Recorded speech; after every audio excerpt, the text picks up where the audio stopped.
Grow with জেসমিনে স্বাগত জানাচ্ছি। আজকে আমার রান্নাঘরে ধুমধুমার কাণ্ড চলছে। আসলে সবকিছু অগোছালো, ইফতারের দাওয়াত, প্রচুর ইফতার তৈরি হচ্ছে। তো এর মধ্যে আপনাদেরকে একটা আইটেম আমি দেখাতে চাই, সেটা হচ্ছে পিয়াজু বা ডালের বড়া। তো মনে হতে পারে পিয়াজু তো একটা খুবই সহজ রেসিপি, যে কেউ বানাতে পারে, এটা দেখানোর প্রয়োজনটা কি?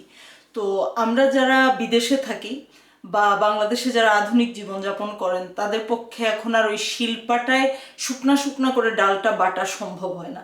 আমাদেরকে ব্লেন্ডারে ডাল বাটতে হয়। এবং যখন আমরা তাড়াহুড়ার মধ্যে থাকি, যেমন আজকে আমি আছি, মাত্র 1 ঘন্টা 45 মিনিট বাকি ইফতারের, আমার 6-7টা আইটেম করতে হবে, মেহমান আসছেন। তো এরকম সময়ে পানি একটু বেশি না দিলে ডালটা ব্লেন্ড হতে অনেক সময় লাগে।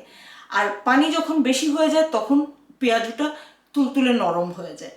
তো কিভাবে ব্লেন্ডারে ডাল বেটেও মুচমুচে করে বানানো যেতে পারে পেঁয়াজু, সেটা আজকে আমি দেখাবো। এখানে আজকে একটু তাড়াহুড়া করে কথা বলছি, সময়ের খুবই অভাব। এর মধ্যে ভাবলাম সময়ের অভাব থাকলেও ভিডিওটা করে ফেলি। তো আমি কোনো রকমের কারসাজি না করে পানি একটু বেশি দিয়ে দিচ্ছি, যাতে ঝটপট ব্লেন্ড হয়ে যায়।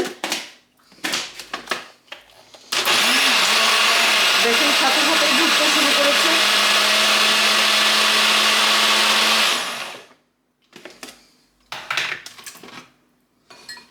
আচ্ছা, এখন দেখেন অনেক পানি পানি, আসলে আর একটু কম দিলেই পারতাম তাড়াহুড়া করতে গিয়ে। এখন আমি যেটা করব, এখানে বেশ খানিকটা ডাল নিলাম।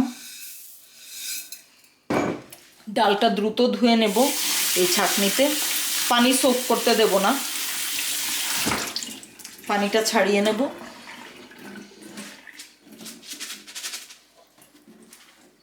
এবং এই ডালটা আমি এই ব্লেন্ড করা ডালের মধ্যে ঢেলে দেবো। তো যেটা হবে, আমরা জানি যে ডাল প্রচুর পানি সোক করে বা শুষে নেয়।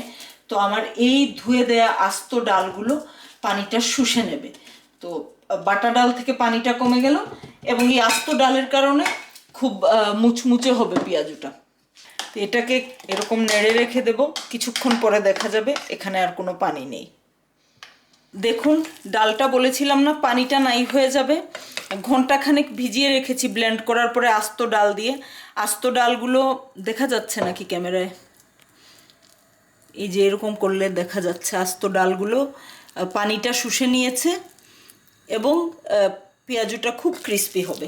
আচ্ছা, পেঁয়াজুতে প্রচুর পেঁয়াজ লাগে, যতটুকু ডাল প্রায় দেখতে ততটুকু পেঁয়াজ, ওজনে কম, আসলে ফ্লাফি তো এই জন্য। তো এটার মধ্যে প্রথমে আমি লবণ দেব।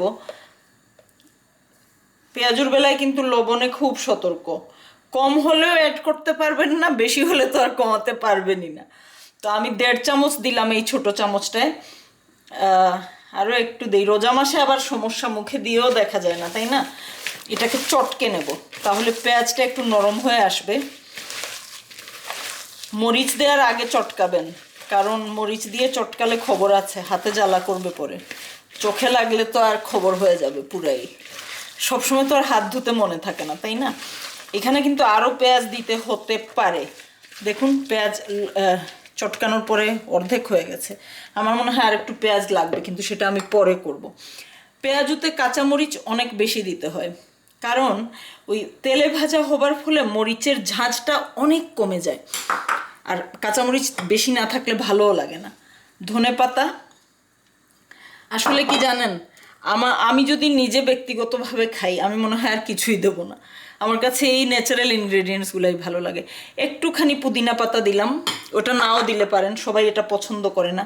আমি ফ্রোজেন আদা রসুনের ব্লক মাইক্রোওয়েভে নরম করে রেখেছি, একটা ব্লক দিলাম, মনে করেন 1 টেবিল চামচ করে, 1 টেবিল চামচ আদা, 1 টেবিল চামচ রসুন। আচ্ছা, এখানে আছে কালো জিরা। আমি প্রায় সব কিছুতেই কালো জিরা দিই, আমার খুবই ভালো লাগে, ভালো স্বাদ আসে। মৌরি দিলাম 2 চামচ। আচ্ছা, এখন এখানে ডালটাকে দিয়ে মাখানোর পরে আমি বুঝতে পারবো আমার পেঁয়াজ আর লাগবে কিনা।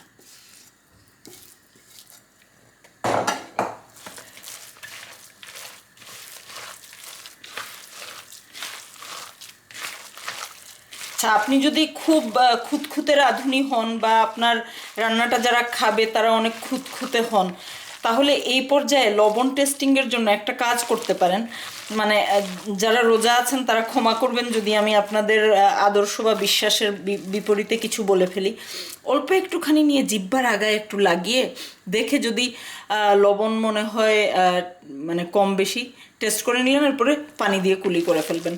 এটা মানে জানি না কেন আমার মা বলতেন, আমাদের আব্বা লবণ কম হলে একটু মন খারাপ করতেন তো ইফতারে।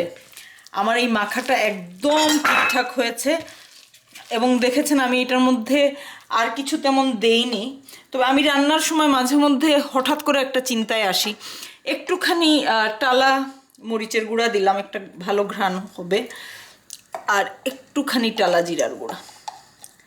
অনেক ইফতার বানাচ্ছি তো আজকে, তাই একটু এলোমেলো আছে সব কিছু। তো এখন এখানে আমি তেল গরম করে রেখেছি,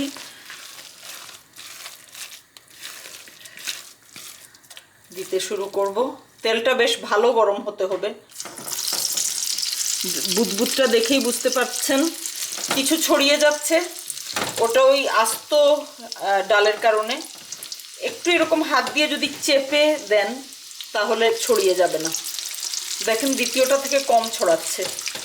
পেঁয়াজুতে একটা দুইটা পেঁয়াজের টুকরা, ধনে পাতার টুকরা, ডাল বের হয়, ওই ঝুড়িটা উপরে খেতে বেশ ভালো লাগে।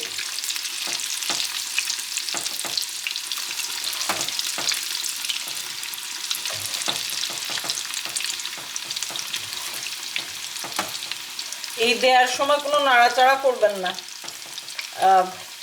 পেঁয়াজগুলো নিজের শেপ নিয়ে শক্ত হয়ে যখন তেলের মধ্যে আলাদা আলাদা হয়ে যাবে তখন নাড়বেন। আমি বলবো দেওয়ার পরে 5 মিনিট মিডিয়াম আঁচে কমপক্ষে রাখবেন নাড়াড়াড়ি। 6-7 মিনিট পরে আমার পেঁয়াজু এই অবস্থায় এসেছে। এখনও এটাকে মাঝারি আঁচে আমি আরও 6-7 মিনিট ভাজার পরে দেখব কি অবস্থা দাঁড়ায়। ভেতরটা সেদ্ধ হয়ে গেছে প্রায়, এখন বাইরেটা মুচমুচে হওয়া পর্যন্ত ভাজতে হবে। পেঁয়াজুটা হয়ে গেছে প্রায় মানে কি হয়েই গেছে, দেখুন একদম ভালো মতো লাল হয়েছে। এটাকে এখন উঠিয়ে নিব। আমি প্লেটে একটু টিস্যু দিয়ে দিলাম বাড়তি তেলটা যেন অ্যাবজর্ব করে। তোলার সময় একটু এইভাবে করলে তেলটা কম আসে।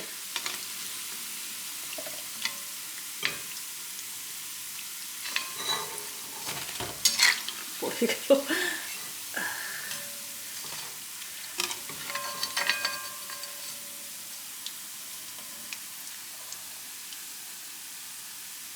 আচ্ছা পেঁয়াজুটা একদম কুড়মুড়ে। পেঁয়াজু আসলে আমার মতে এটাই বেস্ট। ভেতরটা একদম তুলতুলে নরম, বাইরেটা একদম শক্ত।